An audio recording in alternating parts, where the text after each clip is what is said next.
नमस्कार। पर्यावरण दर्शन के आज के अंक में आप सभी दर्शकों का स्वागत है। आज हम विशेष करके बात करेंगे जल संरक्षण और पर्यावरण के बारे में। जल हमारे जीवन का आधार है। पृथ्वी पर जल के बिना जीवन की कल्पना नहीं की जा सकती है।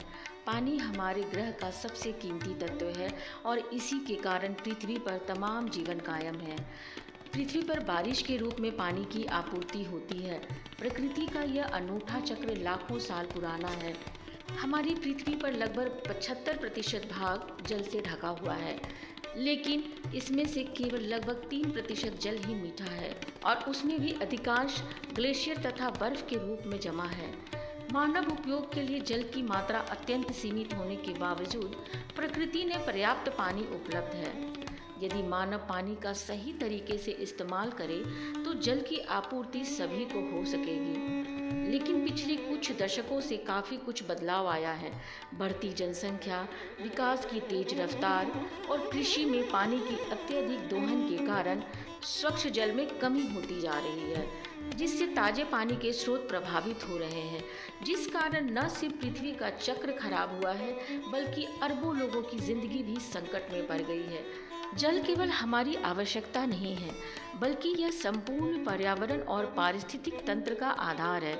यदि जल संसाधन समाप्त होते हैं तो जीवन के साथ साथ हमारे पर्यावरण की पूरी श्रृंखला भी प्रभावित होगी।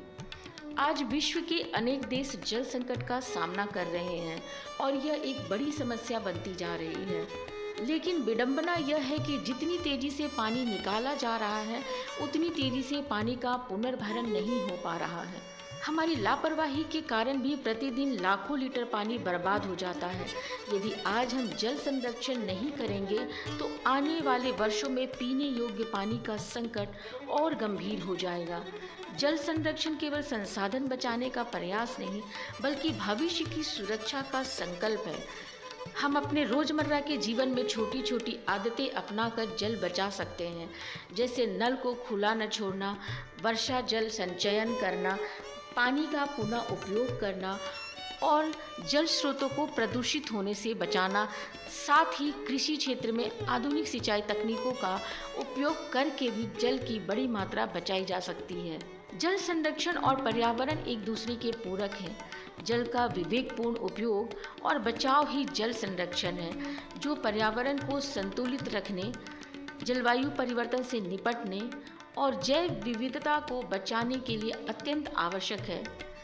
इसलिए हमें अधिक से अधिक पेड़ पौधे लगाने चाहिए, क्योंकि पेड़ वर्षा को आकर्षित करने और भूजल पुनर्भरण में महत्वपूर्ण भूमिका निभाते हैं। जल संरक्षण तब तक सफल नहीं हो सकता जब तक समाज का हर व्यक्ति इसमें भागीदार न बने। प्रयासों से जल संकट पर विजय प्राप्त की जा सकती है। यदि हम हर दिन थोड़ा सा पानी बचाएं तो लाखों लीटर जल संरक्षित किया जा सकता है। पानी केवल एक संसाधन नहीं, बल्कि जीवन का आधार है। इसकी हर बूंद अनमोल है।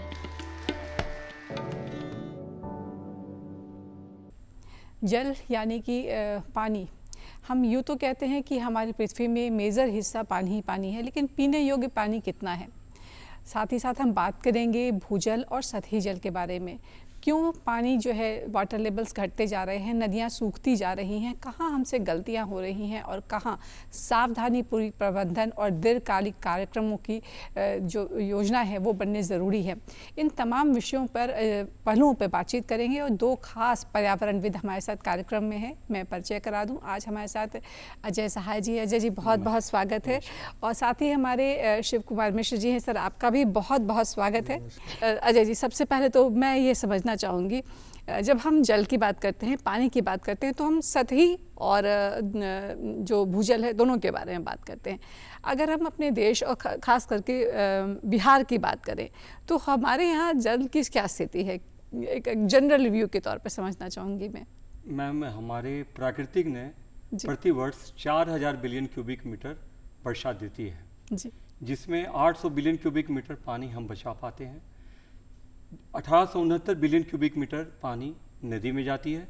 432 बिलियन क्यूबिक मीटर पानी हम लोग ग्राउंड वाटर स्टोरेज करते हैं और 100 बिलियन क्यूबिक मीटर हम वन क्षेत्र में जमा करते हैं। 125 बिलियन क्यूबिक मीटर पानी हम वेटलैंड में जमा करते हैं और 80 से 80 बिलियन क्यूबिक मीटर पानी हम तालाब में करते हैं और 20 से 25 बिलियन क्यूबिक मीटर पानी हम rain water harvesting, check dam और हम सॉक पिट्स में जमा करते हैं। जहाँ तक बिहार की बात है मैम, बिहार में 110 से 120 बिलियन क्यूबिक मीटर बरसात का पानी गिरता है, जिसमें से हम लोग मात्र 25 से 30 बिलियन क्यूबिक मीटर पानी बचा पाते हैं। रेस्ट पानी हमारा रन ऑफ हो जाता है मैम, बच जाता है। तो अगर हम वेटलैंड नीम, पीपल, बरगद का पेड़ लगा देते हैं तो नीम, पीपल, बरगद मैम का अगर कॉरिडोर हम बनाते हैं और वेटलैंड बनाते हैं तो क्या हुआ कि हमारा पानी स्टोर होगा और नीम, जैसे एक नीम बड़ा हो जाने के बाद 1 लाख लीटर बरसात के पानी को स्टोर करता है। पीपल बड़ा हो जाने के बाद 2 लाख लीटर पानी स्टोर करता है प्रति वर्ष, बरसात का पानी अपने जड़ों में स्टोर करता है। और बरगद हमारा 2.5 लाख लीटर पानी स्टोर करता है। ये तीनों ऑक्सीजन फैक्ट्री भी हैं, साथ साथ पानी को स्टोरेज भी करते हैं और साथ में बायोडाइवर्सिटी को भी बढ़ाते हैं और गर्मी जो है 3 से 7 डिग्री सेल्सियस कम भी करते हैं। तो ये हमारा वाटर कूलिंग ये एक तरह से कह सकते हैं कि पूरा पैकेज है। जी, इसको हम जानेंगे समझेंगे विस्तार से, जो कि अजय जी हमें बता रहे थे किस तरह से पेड़ों को लगाने से क्या क्या फ़ायदे हो सकते हैं, खास करके अगर हम जल संरक्षण की बात करते हैं। मैं शिव जी आपसे समझना चाहूँगी, अगर हम देखते हैं तो हमारा देश विविधताओं का देश है, कहीं नदियाँ हैं, कहीं रेगिस्तान है, कहीं बाढ़ आती है, कहीं सुखाड़ होता है।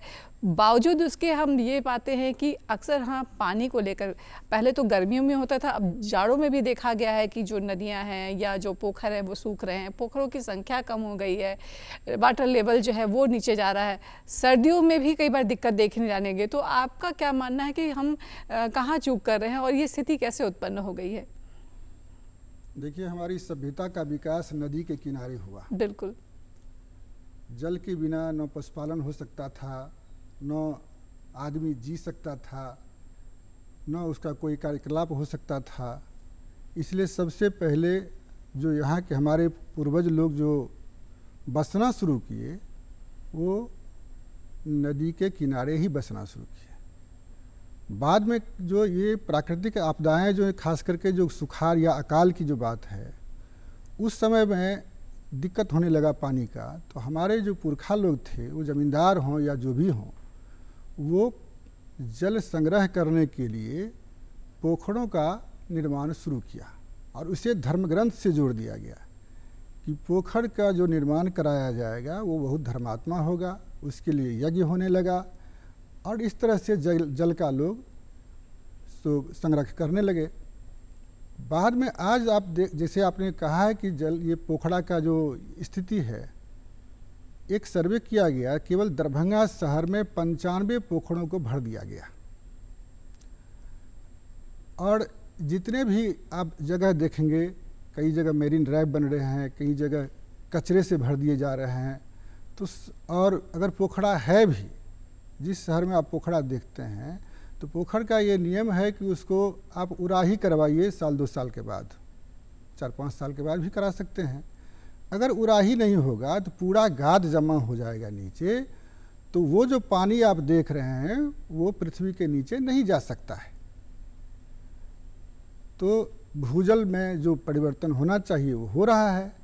जो बाढ़ का इलाका है हमारा, वो दरभंगा का है, मधुबनी का है, सीतामढ़ी का है या मोतिहारी का है या फिर कोसी क्षेत्र का है, वहाँ भी पानी का किल्लत है, पीने का पानी का। उसका यही कारण है कि हम उसको संग्रह नहीं कर पा रहे हैं सही ढंग से। जैसे सर ने भी बताया कि जो उसमें तटबंध की बात है, तटबंध जब बनाया गया था उसमें सब जगह 1-1 किलोमीटर पर स्लुइस गेट बनाया गया था। बाढ़ का पानी आने के बाद उसको खोल दिया जाता था। अब क्या हुआ, तो गाद जैसे जैसे आते गया, वो उस जमीन, उसका पेट जो है सो भरते गया नदी का और स्लुइस गेट बंद हो गया। पानी का बहना जो है सो आगे जो रास्ता है उधर से है, ज़्यादा पानी आ गया तो बांध टूट गया, लाखों लोग काल कवलित हो गए, कई लोग मर गए। अब देखते हुए कोसी में कई बार टूटा है तटबंध। तो इस ढंग से हम लोग उसके लिए क्या कर रहे हैं, समाज के लोगों को उसमें सबसे ज़्यादा है कि जल को संरक्षण करने के लिए जो हम लोग पोखड़े को बचावें, नदी को बचाएं, एक नदी इसी बीच में बचाया गया है वहाँ सीतामढ़ी में। 50 साल पहले वो नदी धारा बदल के पूरब चली गई थी 10 किलोमीटर, और एक बड़का चौड़ में जाके वो पानी जमा होने लगा। उससे क्या हुआ, तो वहाँ का ज़मीन जो है खेतीबाड़ी तो ख़त्म हो ही गया, और पुरानी जो धारा थी वो धीरे धीरे लोग भर के खेत बना दिए। वहाँ के कुछ पर्यावरणविदों ने एक टीम बनाई और उन लोगों ने नेपाल के लोगों से, नेपाल के जनता से, भारत सरकार से, बिहार सरकार से समन्वय स्थापित कर 21 किलोमीटर तक फिर से खुदाई करके पुरानी धारा को चालू किया गया है। 2022 में उसको चालू किया गया। ये हमको लगता है इस देश में इस तरह की पहली घटना है कि 50 साल पहले जो नदी मर गई उसको पुनर्जीवित करके फिर से चालू किया गया है। बहुत सी नदियाँ सूखती जा रही है या कहें कि उनकी चौड़ाई जो है वो घटती जा रही है, इसमें ह्यूमन फॉल्ट कितना है? और नेचर तो जो है वो तो अपने हमारे हाथ की चीज़ नहीं है, ह्यूमन फॉल्ट कितना है इसमें? मैम अभी पिछले औद्योगिक क्रांति से अगर हम देखें जी, हमारे विश्व में टेम्परेचर 1.3 डिग्री सेल्सियस से 1.5 डिग्री सेल्सियस बढ़ा है मैम। और अगर 1 डिग्री टेम्परेचर अगर बढ़ती है तो संभावित वाष्पीकरण जो होता है मैम वो 5% से 8% होता है मैम। अभी हम लोग गर्मी में देख रहे हैं मैम कि पहले पानी नदी में या तालाब में जो रहती थी, आज 5 मिलीमीटर वाष्पीकरण अगर होता है मैम तो तालाब का पानी गायब हो जाता है मैम। तो उसी तरह मैम हीट वेव में 15 मिलीमीटर वाष्पीकरण अगर होगा मैम तो 1 हेक्टर वेटलैंड में मैम आपका 1.5 लाख लीटर पानी पर डे गायब हो जाएगा मैम। 1.5 लाख लीटर पानी गायब होगा। अब 1.5 लाख लीटर पानी निकल रहा है मैम, हम पेड़ के पास देख रहे हैं मैम, नदी के छोटी छोटी नदी के पास में पेड़ ना मात्र के बराबर है। अभी जो परमाणिक चीज़ें बता रही हैं मैम कि अगर वन नहीं है मैम तो 1 हेक्टर जो हमारा नदी है, नदी का जो एरिया है मैम, वहाँ 10 करोड़ टन से 50 करोड़ टन गाद जा रही है, सिल्ट जा रही है नदी में मैम। जहाँ वृक्षारोपण है, पेड़ प्लांट लगा हुआ है, वहाँ 1 टन से 5 टन तक वो सिल्ट जा रही है मैम। तो कहीं ना कहीं प्लांट जो पेड़ लगी हुई है जो वो सिल्ट जाने में, छोटी छोटी नदियों में सिल्ट जाने से बचाती है मैम। और जहाँ पर प्लांट नहीं लगा है मैम वहाँ पर 50 टन तक मैम सिल्ट जा रही है 1 हेक्टर ज़मीन में मैम, जो बहुत बड़ा है मैम, नदी के मृत्यु होने का बहुत बड़ा कारण है। दूसरी बात है मैम कि नदी का जो होना चाहिए आपका एक ई फ्लो मैम, पर्यावरणीय प्रवाह, वो होनी चाहिए 20 से 30% होनी चाहिए मैम। लेकिन आदर्श जो है मैम वो कहता है कि 30 से 56% होनी चाहिए नदी का प्रवाह, प्राकृतिक प्रवाह। तो जल पंचायत के माध्यम से उनको बताया जाता है कि ये जो नदी है आपके जो क्षेत्र पंचायत से बह रही है, जो जंगल है, ये आपके पंचायत में जो बरसात का पानी आपके पंचायत में गिर रही है, ये आपके पंचायत में वेटलैंड है, ये पंचायत में आपका जो तालाब है, ये आपका अपना है। इस पर जब तक आपका लोकल ऑनरशिप नहीं होगा, डेमोक्रेटिक प्रोसेस से आप निर्णय नहीं लीजिएगा कि भाई हम सब लोग मिलके नदी को बचाएंगे, तालाब को बचाएंगे, ये बरसात के पानी को बचाएंगे, तब तक सरकारी तंत्र से मैम वो काम संभव नहीं है जी। यहाँ तो मतलब लोकल पब्लिक को आना पड़ेगा, कॉमन पब्लिक की, हाँ। हर एक व्यक्ति की सजगता की आवश्यकता है। अगर हम खुद नहीं समझेंगे तो हर काम सरकार के से उम्मीद लगा के बैठना ये गलत होगा। शिव जी, मैं ये समझना चाहूँगी, अब विकास के दौर में विकास होना तो ज़रूरी है, सब तरफ सड़कें बन रही हैं, मैरिन ड्राइव बन रहे हैं, लेकिन इस दौर के बीच में जहाँ भी नदियाँ या जो भी वेटलैंड्स हैं उनके किनारे कंस्ट्रक्शंस जो हैं वो विकास की कहानी अलग ही कह रहे हैं। ये पर्यावरण को कितना नुकसान पहुँचा रही है और ख़ास करके जल संरक्षण के दृष्टिकोण से कितना खतरनाक है? देखिए, सैकड़ों वर्ष से सरकारी व्यवस्था और जो हमारी सामाजिक व्यवस्था है वो इसको नुकसान पहुंचा रहा है। सबसे पहले अभी सहाय सर आए हैं बेतिया से, तो मैं बेतिया की बात कर रहा हूं। अंग्रेज़ों के समय में चूँकि ये वेटलैंड था, इसे नील की खेती शुरू किया गया। नील के चलते ज़मीन ऊसर होने लगा, पानी का उसमें बहुत ज़्यादा उसमें खर्च था, किसानों ने विरोध किया, अंग्रेज ने शासन उसमें आदेश निकाला कि 3 कट्ठा कम से कम करना पड़ेगा 1 बीघा ज़मीन में। इसी के लिए 3 कट्ठिया प्रथा वही थी जिसके लिए महात्मा गांधी जी आए थे उसको ख़त्म करने के लिए। नील के खेती जब ख़त्म हुआ उसके बाद चीनी उद्योग शुरू हुआ।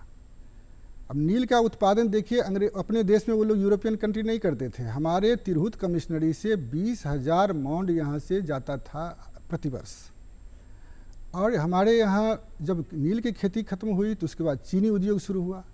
चीनी का उद्योग वो लोग अपने देश में नहीं करते हैं, विकसित देश नहीं करते हैं, लेकिन हमारे यहाँ हुआ क्योंकि यहाँ पानी ज़्यादा था और उसके चलते फिर ज़मीन ऊसर होने लगा, तो वो भी उससे भी हम लोग क्षति प्राप्त किए। अभी देखिए जब हम लोगों का जब शासन है, अभी देखिए जो सिमरिया में बनाया गया है पेप्सी का कारखाना, कोका कोला का कारखाना, 1 लीटर कोल्ड ड्रिंक्स में कितना पानी खर्च होता है वो पर्यावरणविद सब जानते हैं।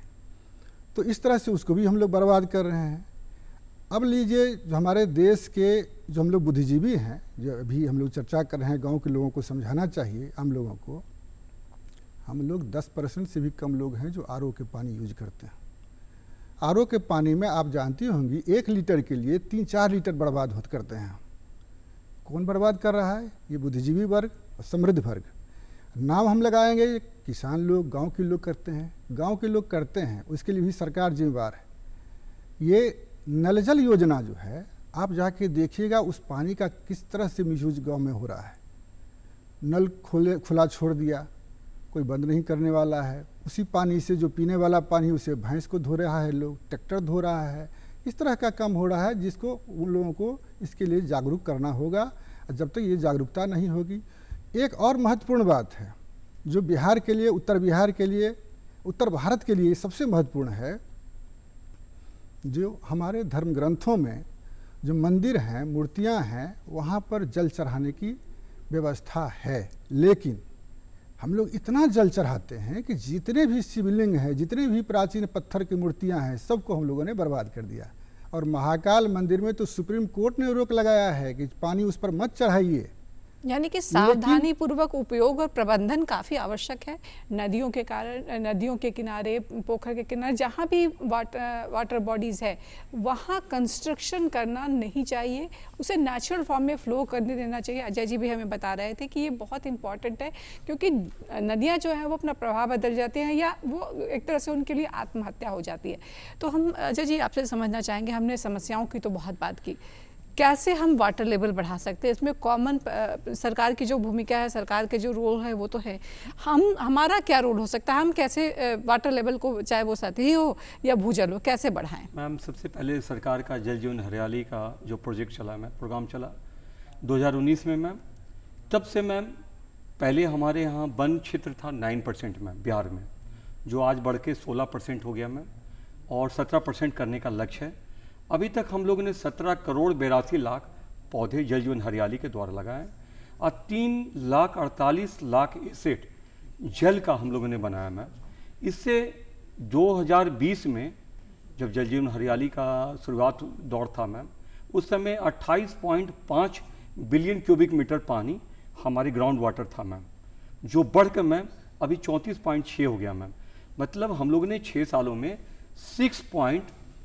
6 बिलियन क्यूबिक मीटर पानी हम लोग ने, बहुत आशातीत ये सफलता है मैम, ये बहुत बड़ी सफलता है कि 6 बिलियन क्यूबिक मीटर पानी हम लोगों ने जल जीवन हरियाली के द्वारा हम लोगों ने मतलब अपग्रेड, मतलब बचाया मैम और बढ़ाया मैम।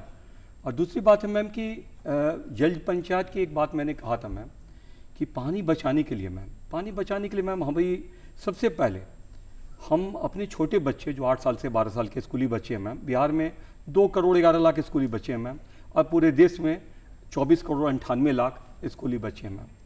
उन अच्छी आदतें सीखने का मैम 8 साल से 12 साल के बच्चों में होती है। अगर बच्चों में मैम हम जल बजट, जल ऑडिट, जल संवाद करवाते हैं मैम, हम एक जल संसद भी करवाते हैं मैम, जहाँ बच्चे अपने बारे में तर्क रखते हैं। ऐसे प्रोग्राम करने से, और साथ में उनको वेटलैंड का विजिट कराते हैं मैम, नदी के पास ले जाते हैं, तालाब के पास ले जाते हैं, जंगल के पास ले जाते हैं और प्रकृति से रूबरू कराते हैं मैम। तब न वो समझेंगे मैम कि वेटलैंड क्या होता है, नदी को कैसे बचाएंगे। तब मैं उनको बताता हूँ कि आप ये जो प्लास्टिक फेंकते हैं या शीशा फेंकते हैं या कूड़ा डालते हैं नदी में, ये नदी के लिए आत्मघाती है। नदी इसके कारण नदी मृत हो जाती है। अगर बच्चों पर हम दबाव डालेंगे मैम, तो बच्चे क्या करेंगे, अपने गार्जियन को बताएंगे कि आप रेन वाटर हार्वेस्टिंग बनाइए, बरसात के पानी को संचय कीजिए, क्योंकि ये छोटी छोटी 40-50 हज़ार रुपया में मैम एक रेन वाटर हार्वेस्टिंग बन जाता है। ये बच्चे अपने गार्जियन पर प्रेशर डालेंगे तो गार्जियन जोर अपने बच्चों को बात मानकर इसको कर सकते हैं मैम। आगे आने वाले जो वक्त है वो यूथ का ही है, वो अगर जानेंगे, समझेंगे, सतर्क होंगे तो सावधान होंगे, उनकी जो योजनाएं होंगी वो दीर्घकालिक होगी, वो प्रबंधन भी ढंग से करेंगे। शिव जी, मैं आपसे समझना चाहूँगी, जब हम कोई भी सिटी प्लान करते हैं, क्योंकि कोई भी, जैसे जल संरक्षण की ही बात करें, अगर हम प्लान वे में चलेंगे, प्रबंधन सही से होगा, दीर्घकालिक कार्यक्रम बनेंगे, तभी जो स्थिति है कुछ संभल सकती है। जो हम सिटीज़ प्लान करते हैं या फ्लैट्स बनते हैं, हम एक नियम है कि रेन वाटर हार्वेस्टिंग की उसमें उपाय होना चाहिए, कितनी सीरियसली इस चीज़ को लोग अप्रोच करते हैं? अभी तो इसमें बहुत उपेक्षा भाव है, लेकिन हमारे प्राचीन शहर जो बिहार के हैं, अभी मधुबनी जिला का एक बेलराजगढ़ है, वहाँ खुदाई हो रहा है, उसमें आप देखेंगे कि वहाँ रिंगवेल बनाया हुआ है। रिंगवेल का यूज होता था इसी के लिए, जो कुआं का पानी के संरक्षण करने के लिए, पानी और अपना घर का कचरा को भी उसमें जमा करने के लिए। तो उस समय से, और फिर नहरीकरण भी, तो जो ड्रेनेज सिस्टम भी वहाँ देखने को मिलेगा, जो 2500-2000 वर्ष पहले का है। शौचालय का निर्माण हमारे वैशाली के खुदाई में हुआ था, खुदाई में मिलता है, जो ओल्डेस्ट लेट्रिन है, टेराकोटा का लेट्रिन बनाया जाता था भिक्षुणियों के लिए। तो हमारे यहाँ के लोग बहुत सचेत थे। अभी देखिए समस्तीपुर जिला में एक चौर था, उसमें पानी इतना ज़्यादा था कि अगल बगल का जो क्षेत्र है वहाँ पर वाटर लेवल बहुत नीचे था, पानी रहने के बावजूद। लेकिन उसको डेवलप क्या किया गया है, तो उसको अनेक पोखरों में उस चौर को बना दिया गया है और डेवलप कर दिया गया है। पानी को चारों तरफ से घेर कर पोखरा बना दिया गया है। अब क्या हुआ है, तो चारों तरफ का जो पानी है, वाटर लेवल है, बहुत ऊपर आ गया है। तो ये जो पहले की परंपरा है उसको करना पड़ेगा। अब देखिए कुआं की हम लोग बात करते हैं, पहले कुआं के लोग ही पानी पीते थे, अभी जो है सारे कुओं को हम लोगों ने भर दिया। तो धीरे धीरे हम लोग तो नुकसान किए हैं, लेकिन अब है जागरूकता लाने की चीज़ है। आम लोगों को समझाना पड़ेगा कि पानी का महत्व समझिए, पानी को ये दुरुपयोग मत कीजिए, मिसयूज मत कीजिए। और एक गांव से लेके शहर तक सब लोगों को ये समझना पड़ेगा। हम लोग छोटी छोटी बात पर ध्यान रखना पड़ेगा। दाढ़ी काटने जाते हैं तो नल खोल के छोड़ देते हैं, उसके बाद मुंह धोने जाते हैं तो कुल्ली करने के चलते नल खुला हुआ है। ये सब जब तक पानी, उसके बाद आरओ का पानी का उपयोग जब तक हम लोग नहीं करेंगे, तब तक वो उतना पानी तो हम बर्बाद करेंगे। जब तक ये छोटी छोटी बातों पर हम लोग ध्यान नहीं देंगे, और आम लोगों के प्रति जागरूकता की जो बात सर ने किया है, वो आम लोगों को जागरूक करना पड़ेगा। एक इंटरेस्टिंग बात अजय जी भी हमसे शेयर कर रहे थे, और इस दिशा में इनका प्रयास भी बहुत बेहतरीन और काबिल तारीफ़ है। ये नीम, पीपल और बर्ड के जो बीज बनाते हैं और इसे डिस्ट्रीब्यूट करते हैं। अजय जी, ये जो बीज आप बनाते हैं, इसका क्या इम्पोर्टेंस है और क्या ये रोल प्ले करता है? मैम, इसकी पहले पृष्ठभूमि पर मैं ले जाता हूँ मैम जी। मनिका मन वेटलैंड है मैम मुजफ्फरपुर में, जहाँ बिल्कुल सूखा हुआ था मैम। तो मैं पिछले साल मैम वहाँ पर ट्रेंचेस बनाया मैम, बरसात के पानी को स्टोर करने के लिए। बरसात के पानी को स्टोर करने के लिए मैं ट्रेंच बनाया मैम। आज बरसात का पानी उसमें आज भी, जबकि पिछले बार मैंने जब ट्रेंच खोदा था उसमें पूरा सूख गया था वो, आज बरसात का पानी मैम ट्रेंच में भरा हुआ है। तो एक कॉन्सेप्ट है मैम कि पानी जितना आप बोएगा मैम, उतना ही पानी उगेगा मैम। पानी बोने का मतलब कि बरसात के पानी को मैंने बोया, और ग्राउंड वाटर जब आपका ऊपर आया मैम, मतलब पानी उगाए हम, कॉन्सेप्ट हुआ मैम जी। तो वेटलैंड को मैंने बनाया मैम कि उसको, उसके चारों ओर मैम मैंने लगभग 4-5 किलोमीटर मैम मैंने ट्रेंच बनाया मैम। ये जो आपने ट्रेंच तो बनाया, साथ में मैरीन ड्राइव बनाया मैंने। तो मैरीन ड्राइव मैंने मिट्टी का बनाया मैम, और दोनों साइड में मैंने नीम, पीपल, बरगद लगाया मैम। और दूसरी बात है कि मैम जो वेटलैंड होता है मैम, वो किडनी होता है मैम, प्रकृति का किडनी होता है। वो पानी को स्टोर करता है ma'am. 1 hectare wetland 40 lakh litre बरसात का पानी को स्टोर करता है। 6.1 ton carbon dioxide gas absorb करता है मैम। दूसरी बात है कि वो प्यूरिफाई करता है 10 लाख लीटर 1 हेक्टेयर वेटलैंड पानी। जब फ्लड आता है मैम, तो 1 hectare wetland 3.5 crore water litre को स्टोर करता है मैम। उसमें हाइड्रिला, टाइफा, वाल्सिनेरिया पादप जो होते हैं वेटलैंड में जो मिलते हैं मैम, वो फ्लड से बचाते हैं मैम। नरकट, कमल, ये सब जो होते हैं फ्लड से बचाते हैं मैम। तो अब मैम ये वेटलैंड केवल एक दलदली ज़मीन नहीं होके आपको फ्यूचर का वो समझिए कि प्राकृतिक किडनी है। जब आपको पानी की जरूरत पड़ेगी, वेटलैंड आपको पानी रिलीज करेगा। पानी के उस वेटलैंड के दोनों साइड में 3-4 मीटर पर पानी मिल रहा है, 3-4 मीटर पे पानी अवेलेबल है मैम, क्योंकि सारा वाटर टेबल बहुत हाई हो गया। तो मैं कहा कि पानी आप बोएगा तो पानी उगेगा। पानी उगेगा मतलब कि ग्राउंड वाटर लेवल ऊपर आएगा। पानी रोकने का मतलब कि आपने रोपा गड्ढा में, एक ट्रेंच बना दिया, जिगजैग ऐसे गड्ढा था, उसमें आपने पानी, बरसात का पानी को रोपा। इसलिए मैंने जिगजैग बनाया कि अगर सीधा रहेगा तो पानी तेजी से फ्लो करके निकल जाएगा आगे। तो पानी को कम प्रवाह करके उसको अधिक समय जमीन में जाने का मौका देने के लिए मैं जिगजैग बनाया कि पानी मेरा जमीन के अंदर में जाए। यानी कि जो पेड़ पौधे होते हैं ना केवल वो भूजल को बढ़ाते हैं, बायोडाइवर्सिटी के पॉइंट ऑफ व्यू से भी बहुत इंपॉर्टेंट होते हैं। जो आसपास का माहौल होता है, जो टेम्परेचर इंक्रीज होता है, उसको भी मिनिमाइज करते हैं। तो ये बहुत लेवल पे, अलग अलग लेवल पे वर्क करता है। तो हमें ये समझने की ज़रूरत है कि हर एक बूंद पानी इम्पॉर्टेंट है। जब हम अपने घर में पानी का इस्तेमाल करते हैं उसमें भी सावधानी पूर्वक करें, थोड़ा सोच समझ के करें, तो कहीं ना कहीं जल संरक्षण में हम अपनी भागीदारी ज़रूर निभाएं। शिव जी आपका और अजय जी आपका बहुत बहुत धन्यवाद। बहुत ही इम्पॉर्टेंट और रोचक बातें हुई। उम्मीद करते हैं दर्शक ज़रूर सावधान, सतर्क और जो है अपनी सोच को लेके चलने वाला संदेश के साथ आज इस कार्यक्रम को देख रहे होंगे। आप दोनों का बहुत बहुत धन्यवाद। बहुत बहुत धन्यवाद।